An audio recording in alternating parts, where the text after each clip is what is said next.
Yes, sir. I'm excited, man. We back, man. I know by popular demand. I know. You're right, because somebody asked me the other day, man, y'all just quit, dog? No, no. We in here. We in here. Yeah, we back. So, good evening. Good evening. Good evening. Hello. Sometimes life hits you, man. So you gotta take a pause for the cause. Definitely. Man, you know what? It won't let me start a watch party from my page anymore. I think you gotta, because it won't let me do it either. So I just turn my phone on and do it from my phone most of the time. I don't like that. I don't like it. So, oh well. I'll just throw it on my news feed, I guess, and let people join if they like. Anyway. All right, man. Let's go ahead and get popping. Let's do a quick intro, introduce ourselves. You want to go first, my brother? What? Yes, I will. What's up, everybody? My name is Lakunta Farmer. I am a educator I have been an educator for the last 20 years at JCPS. I teach African American history. I have taught African American history for the majority of those years. And tonight, as we've done in the past with the Truth in Black and White, here to tell you the truth with my brother, the good Reverend Dr. Damian Thompson. And I am Damian Thompson, pastor of Emmanuel Baptist Church, and I'm Black. Just want to put that out there, like Lecrae said. I'm black. Anyway, black. Yes, I am. So, man, let's first off, let's just kind of catch up the world and what we've already talked about, and what we're going to talk about today. We kind of started with the history of slavery, kind of breaking down some of that that stuff that really lasted a whole lot longer than people really talk about. Right. People have always felt like slavery was a thing that only lasted for a few years. But when you go back to what, 1620? 1619, 1620, yeah. 1619 to it being outlawed in 1865. That's a pretty long time, bro. That's a hop. That is a hop. That's a pretty long time.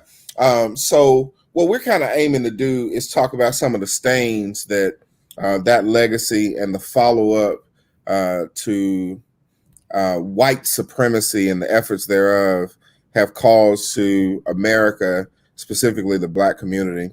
And just kind of talk about uncovering some of this history because it is stuff that tends to be kind of glossed over and glazed over and not really focused on or talked about, that I think if people had a better education, maybe I'm foolish for thinking this, but I'm thinking that maybe some of these dumb comments won't happen if people got a better education. I tell you what, let's start with talking about Confederate monuments.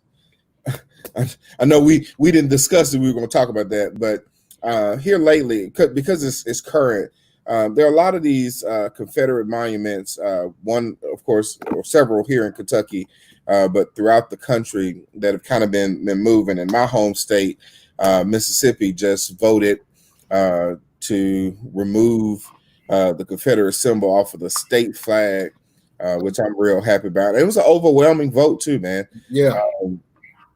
So I just kind of want to get your perspective. We don't have to dive into necessarily facts and history, but I just kind of want to get your perspective of these symbols and why do you think this is the time that they're starting to come down? What's going on?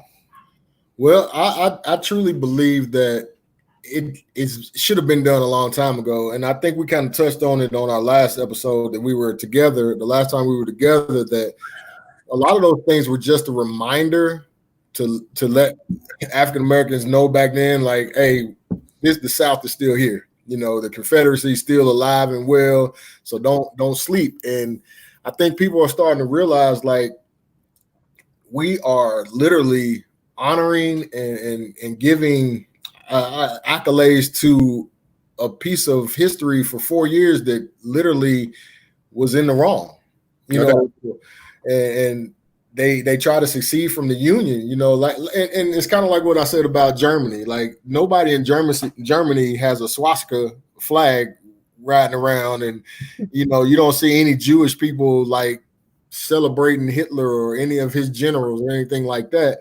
Like, a loss is a loss, like, and that is what it is. I think that the South literally took it and said, you know what, we did lose this war.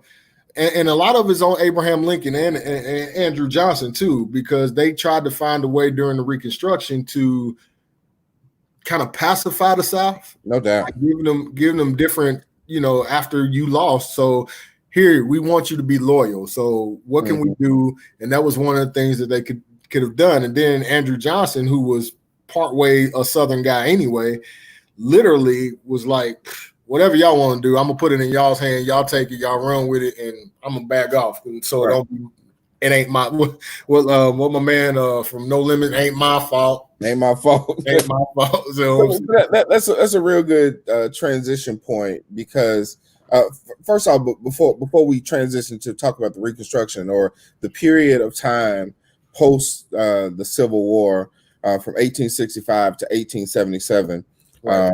And before we transition, I just kind of wanted to be made known that the majority of the monuments throughout the country for the Confederacy were built after the 1940s, many in the 1950s, 1960s. Yeah. So, they weren't necessarily historical markers, more so than a yell to those who were looking for equal rights, kind of where the notion the South will rise again. That mindset comes from. So it's less about history, more about intimidation than anything. But transitioning, talking about Reconstruction, I think it has to be said that you had a president and a vice president really on two different poles in terms of how they thought about the country. And President Lincoln kind of had a plan for Reconstruction or bringing the country back together again. And of course, he was assassinated at the beginning of this time frame. Right. So we're talking about, less than a month after Lee surrendered. Right. Didn't Lee surrender in March? Yeah, he surrendered in March. And Lincoln was assassinated the 15th of April. Right. In 1865. So, but let's start there. Let's talk about Reconstruction and the plan for Reconstruction, what Lincoln envisioned, and then kind of some of the things that Johnson executed or didn't execute, probably better stated. So when you talk about Lincoln's plan, you gotta, his plan was called the 10% plan. So in that 10% plan, and mind you, Congress, the president, Congress, they kind of was going back and forth, especially in the South, right? So Lincoln's plan was to allow states to be readmitted if 1/10 of the eligible voters swore loyalty to the United States. Right. And they had to adopt the abolishment of slavery as well. And the crazy thing about it, like I said a little bit earlier, Lincoln was trying to find a way to get the South come back into the Union and not really punish them, but give them a slap on the hand, like, y'all know that was wrong, So he gave amnesty to all high-ranking civil and military officers that were in the Confederacy, right? Right. So those same guys ended up becoming elected officials in the government. So you know what that led to, but that was what Lincoln's kind of olive branch was. It was criticized by a lot of members of the Northern Congresses because they were like, you being too lenient on these dudes, man. Like, put your foot down. And he was like, nah, I need us to be a united front.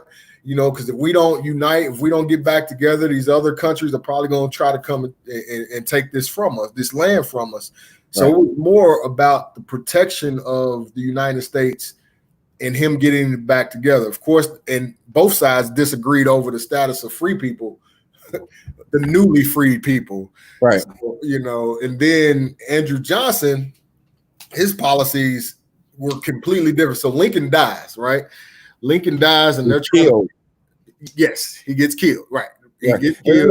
Let me just say this parenthetically. Lincoln lived the entire 4 years of the Civil War really without harm. Nobody attempted on his life or anything. It wasn't until the war was ending and he started talking about these voting rights for Black people that this plot to kill him was. And the plot wasn't just to kill Lincoln. It was actually threefold that they executed at the same time. They tried to kill Lincoln, Johnson, and the Secretary of State. I can't remember his name. They were unsuccessful on 2 and took out the president. Yes, they were definitely trying to restructure the government. The South was going to re-elect people to get in those positions. And honestly, that scared Andrew Johnson. Like, oh, I don't want to die, so let me get my mind right. He don't want that smoke at all. Right, I don't want no parts of that drama. So yeah, so go ahead. So you transitioning. So Johnson's in power now. All right, Lincoln dead. Johnson's in. So Johnson's in, and he kind of wanted to take it out of the federal government's hands. He didn't want any, like we said, he didn't want any smoke. But there was. After Lincoln died, there became this conflict between the two branches that continued. And one branch, the executive branch, was like, hey, we got to do things this way. This is how we going to save the Union. But the judicial branch was like, well, y'all want to do this, but how we going to do this with no laws, right? We can't do this with no laws. But and that kept clashing, and they couldn't come to agreement on different laws. So Johnson had this bright idea. He's like, well, I'm gonna create a policy that's going to let the entire every colony in every state now, you can control your own passages. You can control your own ways to decide how you want slavery to end, how you want free people, newly freed people to adjust to life, how we can reconstruct the Union in your own way by your own states, right? So, and then he went a little bit further and extended the general amnesty that Lincoln had. So he gave more people amnesty. Like, so these would be war criminals in today's crime, in today's army, right? All these war criminals, and you treasoned against the country. All of them got amnesty, which made the South say, you know what? Andrew Johnson's a champion for us.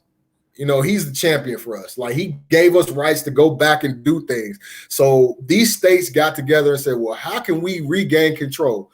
They started electing these newly licensed generals to government. Yeah.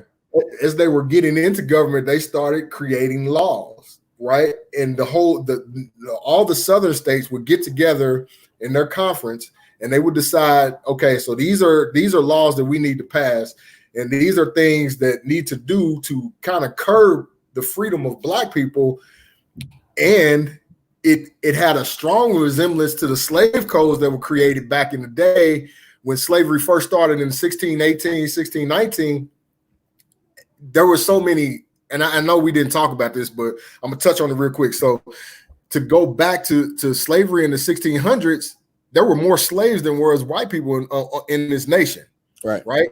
And there was a fear that the Black people were the African Americans were going to overrun us, So they had to come up with different laws. They called them the slave code. They came up with different laws to kind of curve that thought process for slaves, right? For the enslaved people. So fast forward back to the time we're talking about, the 1866, 1867, there was what was called Black codes that kind of curbed the freedom of Black people and changed the thought process of a lot of people in the South. Like these laws were so crazy and abnormal. Like it was, I don't understand how anybody went for it. But of course, Yeah.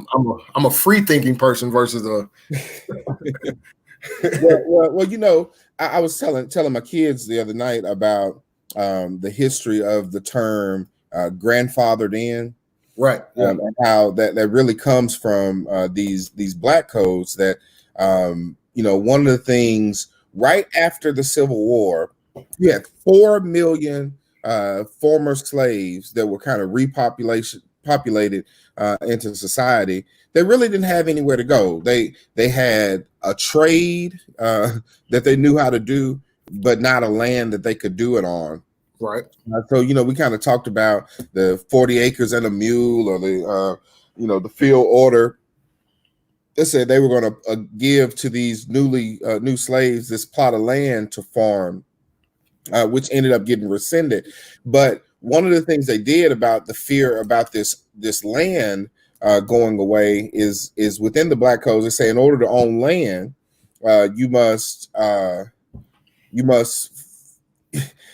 you can't have any debt, essentially. Right. And there was a strong argument at this time, those slave owners, that they said, these people owe me. And then they reversed it back and said that some of the black codes even had that if you owed me money, I could take your children as payment. Yep. And it's even research all the way back to the early 1870s that there were black parents who were sharecroppers who ended up coming short during a season, and they chose to kill their own children rather than allow them to be an indentured servant to the master.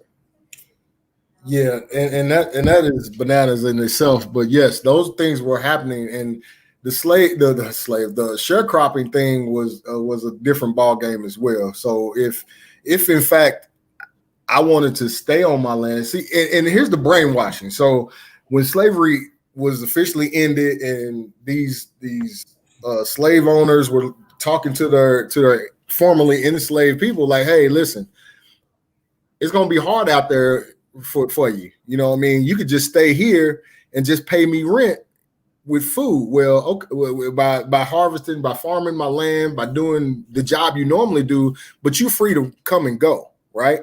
But that freedom to come and go wasn't truly freedom to come and go, simply because if I didn't produce, if the farm wasn't making money, then I, like you said, became a slave to the master again. Right. So, and a lot of people hear that, and we already touched on it, but it goes back to the whole Kanye saying that in his mind that means slavery was a choice, right. But it ends up becoming a choice of survival, right? Mm-hmm. Yep. So here you are, as this free man who has a family, a wife and children, or what have you, and they're in the South, which primary industry is agriculture. They have no land, they have no money. And they have no ability to borrow or anything like that. They couldn't run up to the PNC Bank and get a quick business loan. All those things weren't accessible to them. So the best choice of life, though it was not fully free life, it was the best choice of life to at least have, I can guarantee that my family has food. I can guarantee that my family has a house, but it comes with the price. Maybe my children are going to be born into this foolishness. And maybe even I would have to turn my head and subject my wife to some abject things physically in order for us just to live. Right. And, so you look throughout the South, and I always talk about it. I want you to just do some research on the private historically black colleges and universities. Rush College, Tougaloo, a lot of the colleges in Alabama, Mississippi, and Georgia. A lot of those schools weren't set up because they were about black education. No. They were set up because some of those bastard children of the slave owners, they needed a safe place for their kids that they had with their black slaves, a safe place for them to go to school. And they created these institutions of higher learning for their illegitimate babies. Yep. That's the harsh truth. That is the harsh truth. And you got places like North Carolina A&T and Alabama A&M that really was teaching them the agricultural way again. You know what I mean? Right. And restructuring their thought process. So this is how you can do it better. Yeah. You know what I mean? And they did give them institutions to, and it was crazy. Like, if you think about it now, like the only Black college that's named after their founder is Bethune-Cookman. You know what I mean? That was established way back when, you know, in those times, you know, and she wasn't a state funded. She funded that, her and a couple other people funded that college by themselves. And that was one of the only ones. Right. You know what I mean? Everywhere else, you know, it was just a crapshoot, really, of what you was going to get out of that education. Mm-hmm. Now, so here we are. The Civil War is over.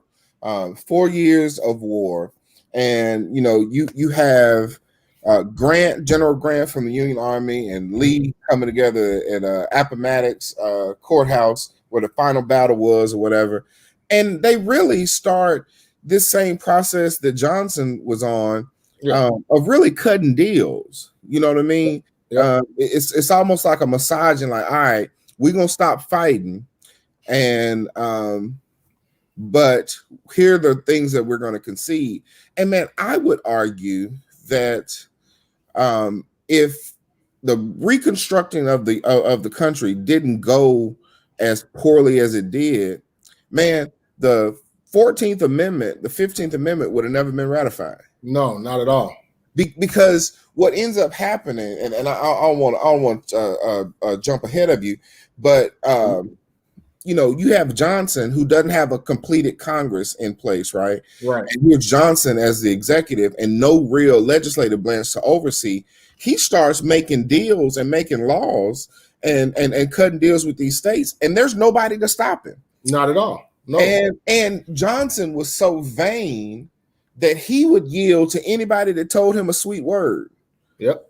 That reminds me of somebody currently in office that he can be easily persuaded just by somebody being nice to him. So he required all of these former generals, if they wanted the amnesty, they had to show up in person and apologize to Johnson. Yep. After that, they could have whatever they wanted.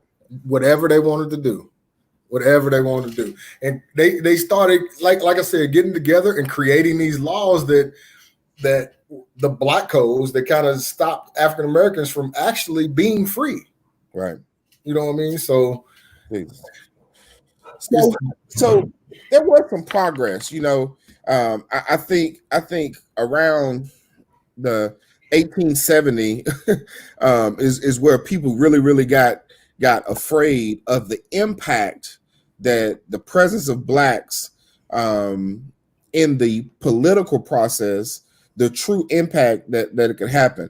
And there are a number of senators, House of Representatives that come into office in and around that time. I always talk about this. I had to learn this in Mississippi history.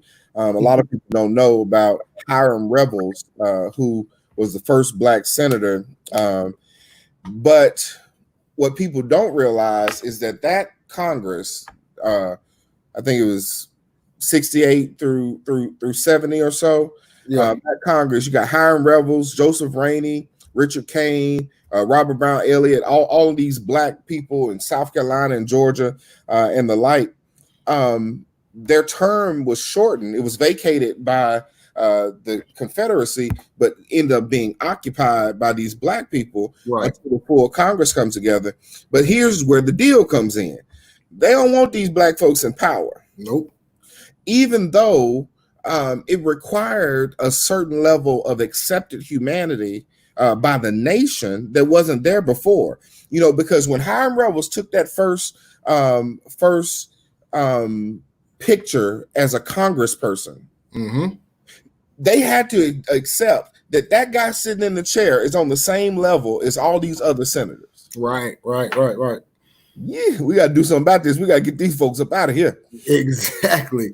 And not only did Hiram do that, he started Black conventions. So all the smarter, free-thinking African Americans started making like a mobilized presidential Reconstruction themselves, right? Yeah. So they had statewide conventions, and they demanded equal rights before the law, and these senators, Herm and God, his name just popped right back out of my head. As I thought of it.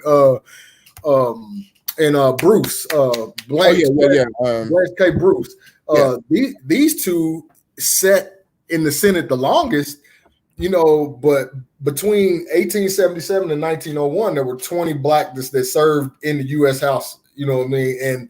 And they were bringing others in. They were teaching and molding. They were mentoring to get other people in. But the 15th Amendment had to be ratified first before they could actually get that going. Right. So my boy Rod Balaam said that Revels was president of Alcorn. Yeah, I would have mentioned that, but it's only one SWAC school represented on this pod player. That is the Southern University in Baton Rouge, Louisiana. You know the name. If you don't, Google it.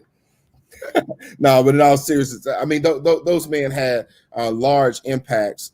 They did. Not only at the time, but also at the ways things are made. So you have the 13th Amendment, which abolished slavery, right, but also institutes certain other unstated or unintended or maybe intended consequences as a byproduct of slavery that were really dangerous then and are really dangerous now. Right. That beautiful clause that's in there, that small bit of words in between them commas. Mm-hmm. Yeah. And so, I praise God for Kentucky. Kentucky got a lot of heat about the election, the primary election, and right, was alleged about voter suppression. And it wasn't perfect, but it was way better than the national media reported. Yeah. The thing that didn't get reported about the number of non-violent convicted felons that got their rights restored by the Kentucky governor, Governor Brashear. This election would have been their first time voting. Many of them able to vote now after having their rights restored. Right. Which the reason that is a state-run thing, even in federal elections, is because of all of these black codes. It's a byproduct. So, you're saying, all right, we're going to give blacks the right to vote with the 15th Amendment. Well, I have to find a way to control that. Exactly. Because if I let these 4 million just run out here and vote, then they're the majority. Right. Right. So we got to do something. So you're going to give them the right to vote. And given all people the right to vote, and when I say all people, all males, let me say it like this. Right. Because women didn't get that right to much later. Yeah. But all males the right to vote. One of the things that kind of needs to be stated about that is that it didn't come based on choice. Like the Congress basically stalled out the South in order to make that happen. Yep, definitely did. Talk about that for a second, about the shakedown. So the right of citizens to the United States, no vote, 15th Amendment, and this is in case anybody didn't know. So the 15th Amendment was the right of citizens of the United States to vote and shall not be denied by the United States or any state on the count of race, color, or previous condition of servitude. So if you were enslaved, you got to vote now. All these people got to vote now. So with the white people, the Southern whites, like, this is too much. Like, we can't give everybody the right to vote. We got to slow it down somehow. Right. So they came up with these rules. If you can't read this, right, you can't vote. Reading test. Yep. Right. If you don't have this much money, if you owe some type of debt, you can't vote either. They came up with so many different obstacles. What's the movie with Oprah in it? She kept trying to go vote, and they kept turning her back. Yeah, I've seen it. I don't know the name of it though. I can't think of it right now, but it was that crazy, and the Voting Acts, and it didn't really change. I mean, a lot of little indiscretions changed, but it didn't really change till 1965. 68? Well, yeah, the Voting Rights Act. 65, 66, you're right. Yeah, I think it was the vote, the Act of 65, I don't think it really took hold until maybe 66, 67. But right. But the crazy part is, I had a young man. He's in his 20s, so I'm gonna just say he didn't know any better. When the Kentucky State House passed laws that you had to have two forms of identification to vote here in Kentucky, right? And a guy at work said, "Well, what's wrong with that?" Well, I mean, there are a lot of poor people who don't have one form of identification, much less two. Right. And back then they used to say there's a powerful image in the movie Glory, where the soldiers are signing for their checks, right? And most of those guys couldn't sign their name, so they had to make a mark. You had to choose a mark, either an X, sometimes a symbol that you could draw as your marker, right? So they would sign or make your mark. And it's a powerful point where Morgan Freeman comes up and they tell him, make your mark. And he said, I can sign my name. Right. And that becomes a effort of suppression, especially in the South, where if you were unable to sign your name, you couldn't vote. If you were unable to read clearly the sign, you couldn't vote. If you didn't have land ownership, and going back to the grandfather clause, you didn't own land, you couldn't vote. But there were a lot of white people who couldn't read. There were a lot of white people who couldn't write. There were a lot of white people who didn't own land. But they said if you own land, or if your grandfather owned land and has the right to vote, then you would be, quote unquote, grandfathered in. And so it allowed just kind of this umbrella that protected white people and adversely hurt black people, pushing them out of the political process. Right. So, it's funny. I was reading about 2 weeks ago about how the Northern Republicans, they wouldn't call the Southern senator's name to be acknowledged on the Senate floor. Yeah. The only way they would acknowledge them is if they first ratified the 15th Amendment in order for them to be acknowledged on the floor. Right. And when I read that, at first I thought it was crazy. Then I see all the slick tactics that both Republicans and Democrats do now in the government that drive me absolutely insane. Games with the system that ends up placating and keeping from real change in the government, and it hurts people, and it keeps the powerful in power. Right. All of them guilty. From the Mitch McConnells to the Schumers and all of that. All of them are guilty of playing these political games that end up hurting individual lives and suppressing out poor people and disenfranchised people who don't have a voice in this political process. Right. And, so we were talking about the 15 Amendment, which kind of tried to enfranchise black people. But like you said, these people in politics, they play so many games with the lives of people that they don't even know, with the lives of people with backgrounds that they have never lived. Right. So they're playing these games for either political gain, for notoriety, for whatever monetary fund that has been sent to their account and or to their companies. However it flows and however it goes, that is why these games are being played. Now, I was reading the other day about what the Republican Party was back then and what the Democratic Party was back then, and how everything has switched. So if you were the Republican Party now, used to be the Democratic Party. The Democratic Party used to be the Republican Party, and everything switched. So when you see, I read something that said the KKK, most KKK members came from the Democratic Party, and y'all still support the Democrats. Well, that's not necessarily true, because it was flipped back then when it started. You know what I mean? So I think these games that have been played for so long and continue to be played, whether you're lobbying for whatever law it is, whether you're doing, the right thing, and I guess you play the hero long enough to become the villain in politics. Right. And I say all the time that the first countrywide bipartisan agreement was white supremacy. Right. Like it didn't matter whose party you were with. That all of the laws were made sure that the white male was kept in power and in control. Oh yeah. So I ain't like super excited about Republicans or Democrats or in between, because all of them have kind of used the efforts of white supremacy to gain the power.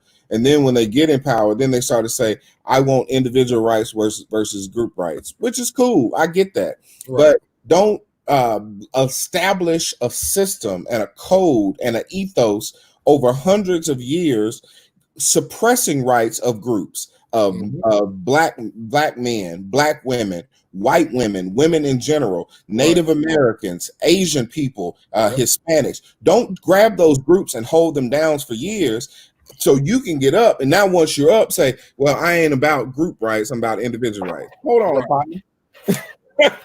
Like something wrong in the coffee. There definitely is something wrong in the coffee, man. And I don't you still run into people that try to find ways to kind of, matter of fact, this is funny. Snoop Dogg was talking the other day, and this is his first time voting in the California primary ever.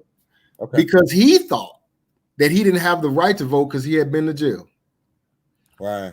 So how many African Americans or felony or anybody that has a felony or criminal, anybody that has been to jail, how many of them think they don't have the right to vote so they don't? Right. Because it's that brainwashing, that's that thought process that block that has been put in so many people's heads that you are not equal. Yeah, and your voice doesn't matter or can't be heard. Right. But I do think the margins of elections are really, really clear. That the strong minority voice can push policies any way that voice can organize and decide. And I just hope we start using that power more and more. This would be kind of where we'll start to move things. Okay. I think that the efforts of Reconstruction, this reinstituting and coming back together of the states, I would argue that though the North won the war, the legacy and control of the South is evident and prevalent throughout our government even today, and especially from probably 1877 to about 1968, that even though what the South was fighting for, the institution of slavery was rolled away, but the effects of it are still present even to this day. And there are sharecroppers in Mississippi right now. I can go right now, right? I can drive up to them, and in their mind, it's perfectly legit. Because if you have lived hundreds of years making zero for working 75 hours a week, then if you go to making 50 cents for working 75 hours a week, you feel like you got a 50% bump, right? You feel like you got a pay raise and not being difficult.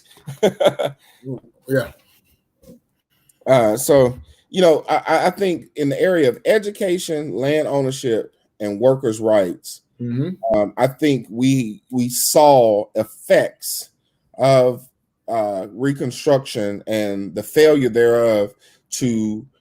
They brought back in the Union, but kind of left those former slaves that kind of built the Union. They kind of left them high and dry. Yeah. So let's talk about education, land ownership, and workers' rights for a bit. So, if we want to talk about land ownership first, so if you were African American and you were trying to buy land, there were certain blocks put in front of you, and I won't call it redlining because that term really wasn't brought forth till later on. Right. But what it did was it allowed a lot of, and you go back to these laws again, you go back to these black codes that were created. So you had to own you had to have a certain amount of money. So it didn't. Well, let me first say this. So before the black codes, when slavery ended, there was a thought process that African Americans could now, you can go purchase your own property, you can go marry freely, you can make contracts and testify in court and all these things. But once the black codes ended up starting, it restricted all of that, from labor to any activity that you want to do out by yourself. It restricted all of that. So the black codes came through. They limited property that black people own, going back to property. So all Confederate states passed a strict, what they called a vagrancy and labor contract law. Right. And as it was measures designed to punish anyone who offered higher wages to black labor that were already under contract, right? So if I couldn't work to get enough money to buy the land, then I can't have the land anyway. Mm-hmm. So it kind of blocked me off that way. If I just so happened to have the land, because a lot of times, and we don't talk about this part of slavery either, a lot of time those slave owners and the sharecroppers passed off, and they left the land to the formerly enslaved. So they ended up having some money, right? There were so many times that land was, by that state government, was trying to be taken, was almost taken away from those people. In some cases was taken away, and they would have to buy it back. He might have died, but we own the deed still, so you got to buy it back. And a black person that just wasn't educated enough or didn't know was like, okay, I'll buy it back. Well, I can't afford it. So now some other white man takes over. So now you his sharecropper. Like there were so many different things that was put in place to stop that. So if you did buy land, if you couldn't do certain things and your labor contract didn't meet certain qualifications to own that land, you were subject to being arrested. You might have got beat, forced back into labor. Like you said earlier, your kids might have been forced into labor, and now you can't work. So now you're unpaid labor. You got unpaid labor for white planters and things like that in a political system that just was not for us to own property. Right. And so it ends up being, it's one of those houses that are kind of collapsing on itself. In order for you to build this house, you got to have land. You can't buy land because you don't have enough money. You can't gain enough money because in order to work, you have to sign this labor, this condition of workers' rights, and that condition held your wages and kept your wages low. If you refuse to sign those workers' rights agreements, which is the only way you could work, then you became vagrant, and a vagrant can't own land. Right. So it's like this cycle, right? I held you down since 1620. And now that you're quote unquote free on the books, you're not going to be fully free because you still have to come to me for the pennies that I'm willing to hand out, as Johnson handed over control to his buddies, really, to continue to run the South in any way they saw fit. It's just a dangerous cycle.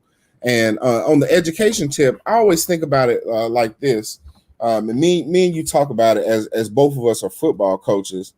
There's so much more value in life put on the physical prowess of Black males specifically compared to the mental acuity of Black males. And that is a stain that goes all the way back from the ship, that the smart Negroes were killed and the hardest working ones were valued at a high price tag. Right. So even to this day, as amazing a talent as LeBron James is, I hate calling him a beast. Right. And when people like Laura Ingraham say stuff like "shut up and dribble," it's an effort to minimize his excellence in other varieties other than just bouncing that ball. Right. And I have to catch myself at times. Like, And I told my wife this the other day. Like we saw a very tall African American young lady. She looked like she was fit. And my first thought as a coach, now mind you, I think as a coach all the time, and I look at anybody's body. But for my first thought was, "Dang, I bet she plays basketball." Which my first thought should have been, "This could be a doctor. This could be a lawyer." You know what I mean? I think we fashioned our brains so much to think, oh, he's tall or he's short or he's kind of stocky. I bet he plays running back, or he's kind of big. I bet he's an offensive lineman. You know, because we're coaches, that's how we think, right? But society also thinks that way. Mm-hmm. And I think, like you said, the smart ones get the downside of the situation a lot of times because they're not as valued as the athlete or the physical prowess, and that's sad. That's sad. It is that way.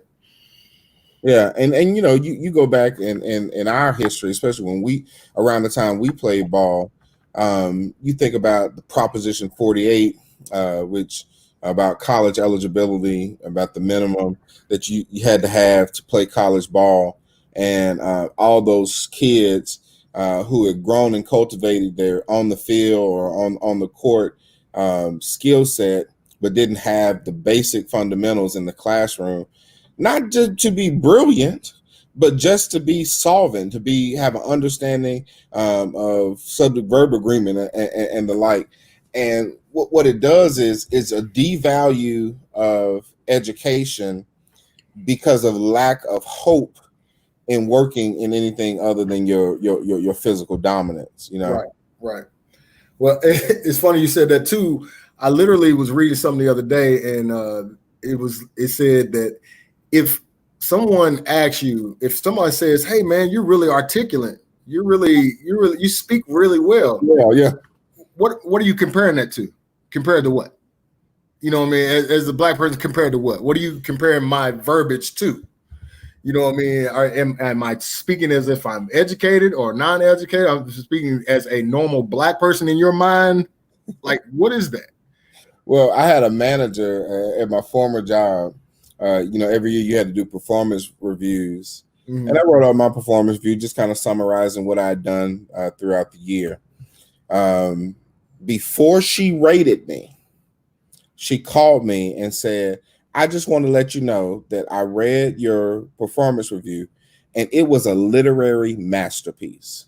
And I was amazed. That's what she said. Wow. Now, I'll take the compliment. It was literary masterpiece. Cool. Right. But you are amazed? Like, you managed me for a year, and I guess you think I talk good, but I could write good. No. Like I could see that you were like, I would even take it pleasantly surprised, but you were amazed?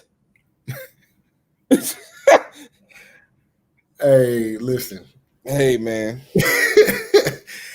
It's crazy how we are thought of. I can remember when I first started teaching at Iroquois High School. I had a teacher that said to me, an older teacher about to retire, you know, and he did social studies. So I did a lot of collaboration because at that time I did ECE. So I collaborated with him a lot, and I taught the class for like 2 weeks because he was in and out sick or whatever. And he was like, "Man, I tell you, you're one of the few." And he paused, and then he said, "You're one of the few teachers that can get through to these kids the way you do and speak so well doing it." I didn't know how to take that. Like, so I'm good with the kids, but I'm okay. So I'm supposed to be done. Like, I don't know. And it goes back to my thinking too. Like, I remember in college, I was annoyed all the time by people saying, "Oh, you're just a football player. You're just an athlete." You know what I mean? Like, I graduated with 3.4. Like, at the end of the day, 3.5.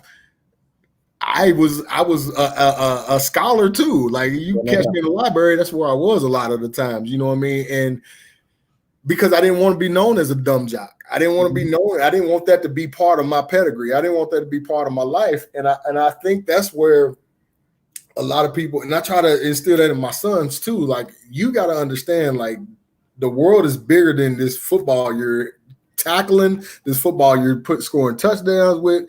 You got to see yourself in a different light. No doubt. And I wanted to see myself in a different light because I didn't want that to be the stigma that rolled on with me through life. But then I graduate from college, I get out of the football arena, I'm into my career, and I'm hearing the same things again, but not because I'm a football player, but because my skin color is a lot different than yours. Yeah. Yeah, and you know, like it reminds me of Abraham Lincoln. You know, I mentioned that one of the reasons he was assassinated when he started talking about giving these voting rights to these ex-slaves. But what I forgot to mention is that he wasn't for voting rights for all blacks. No. He used W.E.B. Du Bois and Frederick Douglass as the model. He said if they are smart, articulate, well-mannered ex-slaves, they should be given the right to vote. We should examine that these smart, articulate, they saw those as the exceptions, you know. And you know, it's interesting to me because me working for a Fortune 500 company and being in a world that is very, very a white space, you know, I definitely believe that those that I consistently work with don't think that I'm black like that. Right. You know what I mean? Like they feel my blackness is not as threatening or what have you because I'm sitting in this office, you know, like they for whatever reason they see me as different. You know what I'm saying? Mm-hmm. But the truth is, you know, I is the same guy. You know, my parents graduated from Mississippi Valley State University, Historically Black College University. I graduated from Southern University, Historically Black College University. You know, I mean, we bliggity, and that doesn't have a lane. You know what I'm saying? That's every variety. And you know, I think about it that I want every piece of us to be embraced everywhere, inclusive of how our hair grows out of our head. You know, I want the guy that's clean shaven or fully shaven like me to be accepted just as much. I want the young cat with locks down his back.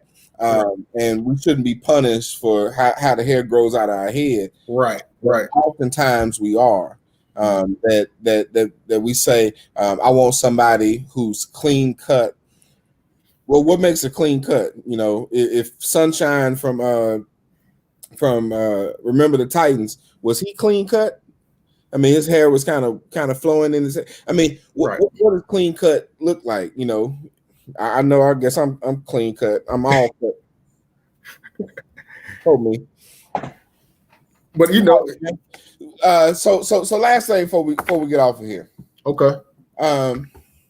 You know, next time we get on here, I think we need to focus on this red line, and we've been kind of teasing it, but we're gonna have to dive into it. So let's make a plan. Next time we need to focus on redlining and kind of before we jump away. Like let's touch on the African American side of it. I know we keep focused on some of the negative parts of it, but we talked about education, right? And what Reconstruction did for all of these other things. But what Reconstruction actually did for education in the Black community was that you had the abolitionists that were actually educating Black people to teach other Black people because to be successful in other things. Like they saw education as the key.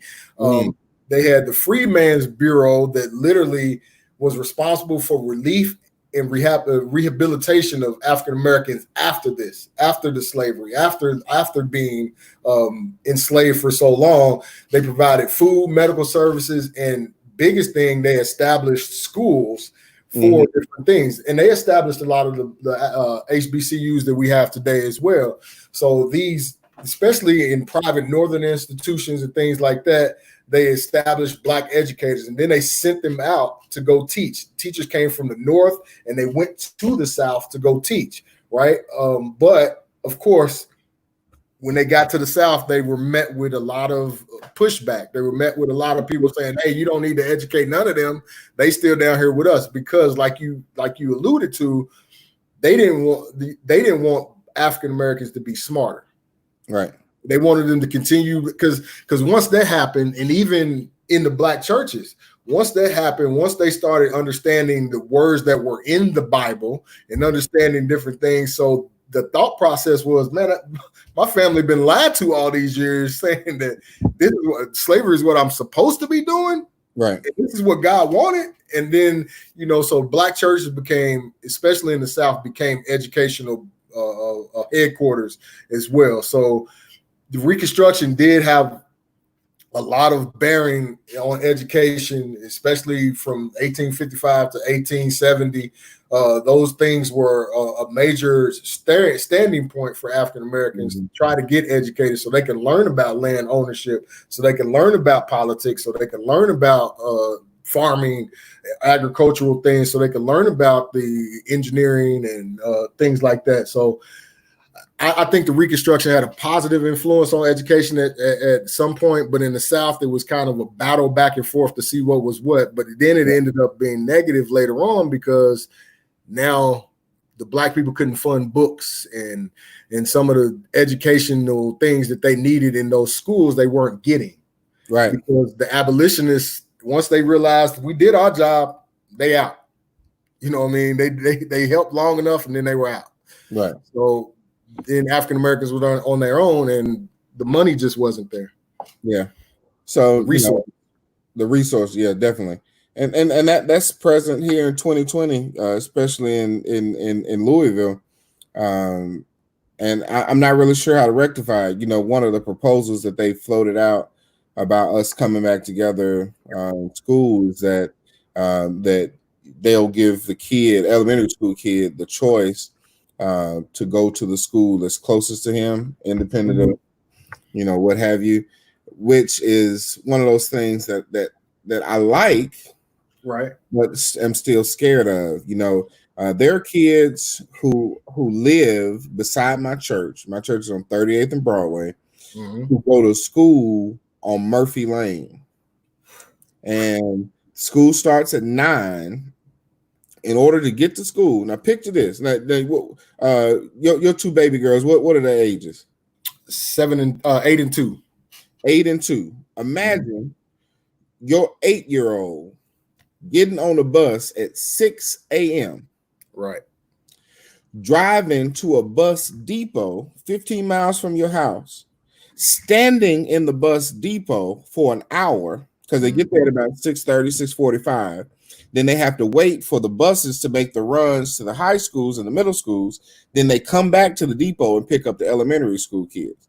Right. Imagine your 8-year-old getting on the bus at 6 o'clock in the morning and then sitting at a bus depot for an hour and then going to school and trying to have a productive day. Like, it's a nightmare.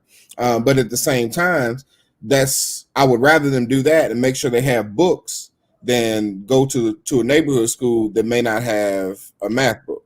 Right. So it's kind of one of those things. If we can make these schools balanced or even, then I'm all for going to the school in your neighborhood. But I'm so afraid that it's just going to be a reinstitution of segregation. Right. It's going to be all too familiar, separate, but definitely not equal. Not equal, right. I fear that too. And being in education, I know coaches always talk about, we should have neighborhood schools because there's no apathy. Back in the day, there was apathy because you went to school in your neighborhood and you had pride about your school in your neighborhood. Well, Louisville has 26 public high schools.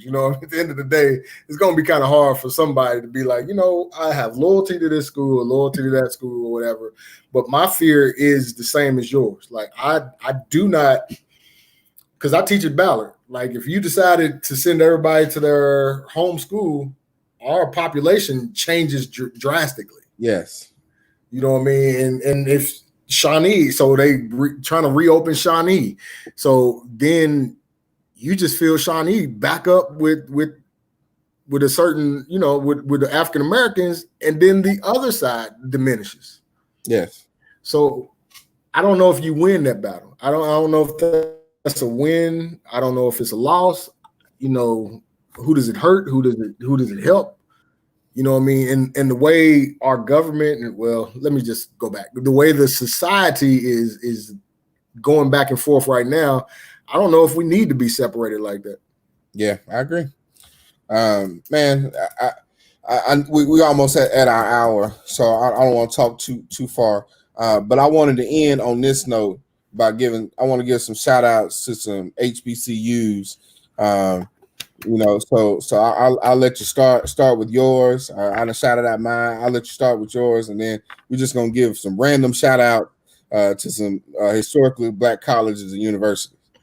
Well, say breads, from the majestic, the great school on the hill in Frankfort, Kentucky State University. Proud alumni of Kentucky State University. I can't tell you and how proud and honored I am to be a part of that place. Literally the history there, the people that I met that I still talk to on a regular basis. Like, we have our own Facebook page, and we literally talk almost every day. And going back to homecoming, I'm sure you've experienced this at Southern. Like, it's like the world's biggest family reunion. Yeah, no doubt. Nothing but hugs and love. Like, and I love that about it. Tennessee State University. We used to visit down there. My favorite place to go play football, Tuskegee. Places like that, Miles College, Benedict College, all these places. Notice I'm doing SIAC. The Morehouses, the Clark Atlantas, all those places were great places of education. Even Morris Brown back in the day. Like, I had a fantastic time in Morris Brown, and being that I was able to be Mr. Kentucky State University, I got to visit a lot of these schools and visit a lot of different people to go to these schools, and being part of the Black Leadership Institute. I got to go around to Bowie State University in Maryland, and Delaware State, and just meet different people from different backgrounds that had the same mind state. Yeah. You know what I mean? And that was the beautiful thing about being in a Black college. I got to just experience so many different people from so many different backgrounds, man. I tell my son all the time, I got friends in Africa. I got friends in Jamaica. I got friends in Hawaii. I got friends in Germany. I got friends in every single place, every corner of this nation, every corner of the map of the world that came together for one thing, and that's to get an education. And we're now family, and that's a beautiful thing. Well, I just want to shout out Southern University, Baton Rouge, Louisiana, Grambling State University, also in Louisiana, for Prairie View, Texas Southern, Alabama, Arkansas Pine Bluff, right, Alcorn, Jackson State, Alabama State, Alabama A&M. Want to give a quick shout out to Florida A&M, North Carolina A&T, Bethune-Cookman College, Tuskegee University, Hampton, Howard. I just want to consider, if you're listening to us and you got a kid or a grandkid that's getting ready for college, I want you to consider going to these HBCUs. I want you to keep in mind that 70% of every Black engineer graduated from an HBCU. More PhDs issued in HBCUs for Black people than any other subset of university. Great schools, and in order to make great schools, take great people. So if you got a great kid, consider sending them to a historically Black college university. And there are hundreds of others that we haven't named. That we can go on and on and on. We just kind of want to give a few shout outs. A shout out to Fisk. Fisk is close to us. Miss our brothers at Fisk, but Central State University. That's good. That's good. And right here in Louisville, if you start out in education, you want to get a good start. Simmons College of Kentucky, right here in Louisville, gives you a good leg up at a reasonable cost. So there we go, man. I just want to give some shout outs to HBCUs. Well, my battery look like it's about to die. I'm about at 5%. So I guess we're gonna close. Well, much love to everybody, man. And this is much of an honor to do. And I just really want to leave you with this word, man. Just stay strong, stay in the fight, and just continue to live and want better for our future, want better for for our present right now. You know, there's a lot of things going on in this world that we have to find a reason to just can survive. And I don't really believe in just surviving. I want to just be alive every day. I don't want to worry about surviving. I want to live. You know what I mean? And at the end of the day, I think we all should strive to live and not just survive in this world. Just be a part of what the world wants us to be and what God has for us. You know, just keep fighting and keep pushing, you know, the good fight. Yep. All right, man. Well, I appreciate you. It's Damian Thompson, farmer. We in the house, man, speaking truth. Just remember, and all you're getting, get an understanding. Be blessed, my brothers and sisters. Stay up, stay in the fight. Amen.